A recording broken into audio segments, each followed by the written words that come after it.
Well, for most drivers, adjusting the seat and mirrors is second nature when we hop in a car. But do you know how to properly adjust your headrest? Tony has some tips on how you can do just that in this morning's Behind the Wheel.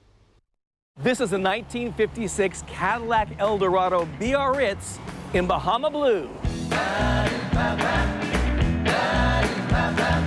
An American beauty from its classy chrome bumper to the tip of its tail fins. It sold for about $7 grand brand new. Today, it goes for 10 times that much. Elvis had one in purple. But if this were your car, you probably wouldn't drive it much. More miles would reduce the value, but there's one other consideration. Like most cars of its era, this Cadillac has a bench seat up front, a bench seat with no headrest. Now, that was fine in 1956, but since 1969, every car sold in America has included a headrest, like this '77 Toyota Corolla.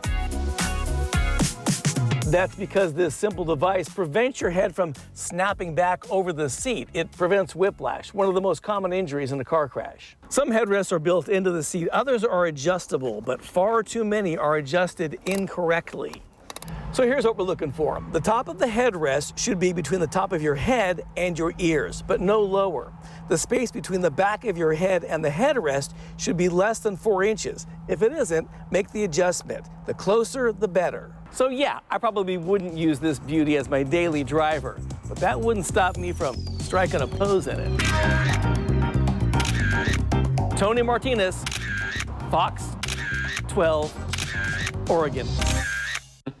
That's so good, Tony. Hey, I gotta say thank you to Elin and everybody at Memory Lane Motors at 28th and Holgate who let me go over there and crawl all over their gorgeous vintage cars. They're always so generous. They're great friends of the show, and helped kind of illustrate that point about headrest, because I can't believe those cars for more time than not, cars did not have a headrest. Right. And when you think about how dangerous that can be, it makes my heart skip. Well, they also had only the lap seat belt too. Yeah. So And our parents carried us on their laps when they drove. So, you know, I mean. Good stuff, though. It's stuff we don't think about. Yeah, we've come a long way. But yeah, to make that little, it's so easy to do that too. So just check that out. Great information. I'll do it before I leave from work this morning. Thanks, Tony. You bet.